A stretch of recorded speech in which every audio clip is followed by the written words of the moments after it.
Most people really can't tell fake from real.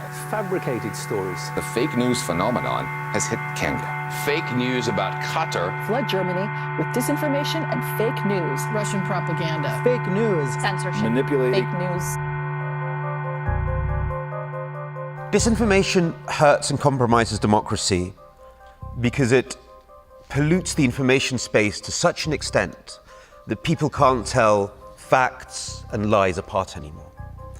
That means that they can't have a real deliberative debate about what to do in a country. Because if you can't even agree on the facts, then any kind of debate breaks down.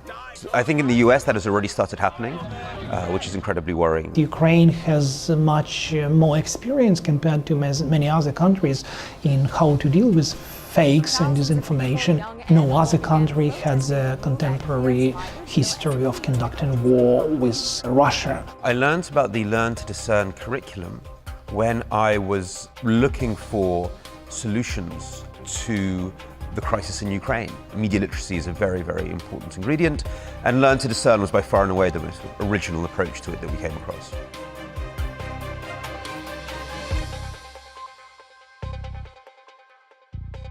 So at the beginning of the Learn to Discern project, we looked around for different media literacy trainings.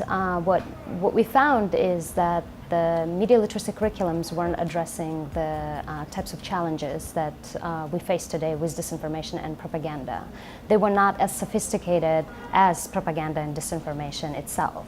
And therefore, we decided that we need to create something new with a fresh start that addresses those specific manipulation tactics.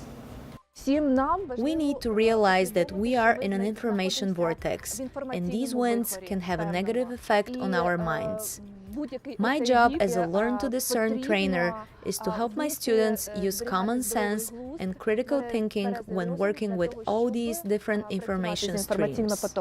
Through L2D program, we were able to reach 15,000 Ukrainians and provide them with different types of skills, such as verifying expert credentials, debunking photos, videos, detecting censorship and hate speech, as well as allowing them to ensure that they are not emotionally manipulated. I was thinking, what is the best way to test our materials? And I sent some handouts to my grandma, my babushka.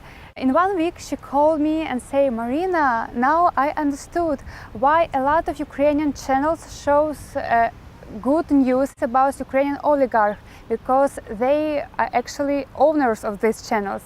And I was like, yes, it works.